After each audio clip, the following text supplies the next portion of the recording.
दरम्यान शिंदेंची शिवसेना आणि राष्ट्रवादी ही भाजपला सोडून जाणार नाही। अजितदादांनी भाजपला सोडण्याचं धाडस दाखवलं असतं, अशी प्रतिक्रिया शरद पवार यांच्या राष्ट्रवादीचे आमदार रोहित पवार यांनी दिली आहे।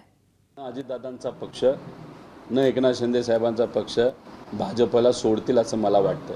अजितदादा आज असते तर भाजपला 100% त्यांनी सोडलं असतं आणि 2029ला या महाराष्ट्राचे मुख्यमंत्री कोण झाले असतील तर अजितदादा पवारच त्या ठिकाणी झाले असते।